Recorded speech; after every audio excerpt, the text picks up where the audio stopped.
श्री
साईबाबांच्या प्रचार प्रसिद्धीसाठी प्रचार प्रसार जो मनोज कुमार यांनी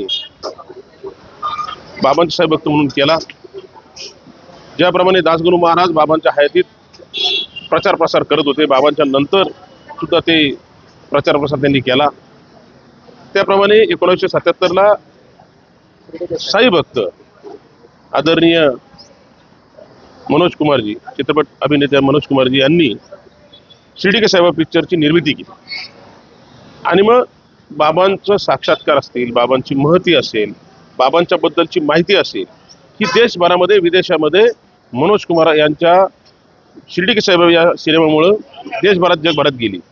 आणि मग बाबांनी म्हटलं होतं की मी गेल्यानंतर या शिर्डीमध्ये लोक मुंग्यासारखी रीग लागतील, इथे शिर्डीला कायम भक्त येतील। आणि बाबांनी म्हटल्याप्रमाणे हे खरं झालं की शिर्डी के साईबाबा पिक्चरच्या नंतर 1977 नंतर प्रचंड गर्दी शिर्डीमध्ये सुरू झाली। आज जे काही शिर्डीचं स्वरूप बदललं त्याच्यामध्ये आदरणीय मनोज कुमारजी यांचा फार मोठा वाटा आहे, त्यांच्यामुळेच ही शिर्डी देशभरात जगभरात पोहोचली। आदरणीय मनोज कुमारजी यांचा 2001 सालीच आम्ही भव्य नागरी सत्कार या ठिकाणी केला।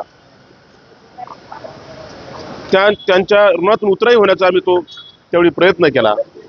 असं हे आदरणीय व्यक्तिमत्व। त्यानंतर आमचा अनेक वेळा मनोज कुमार यांच्याशी संवाद व्हायचा, ते बऱ्याच वेळा फोन पण करायचे, अनेक वेळा आमची चर्चा व्हायची। आदरणीय मनोज कुमारजी ज्या ज्या वेळेला शिर्डीला दर्शनाला येत होते त्यावेळेला त्यांची कपाळाला भगवीपट्टी असायची, त्यामध्ये बाबांचा फोटो असायचा।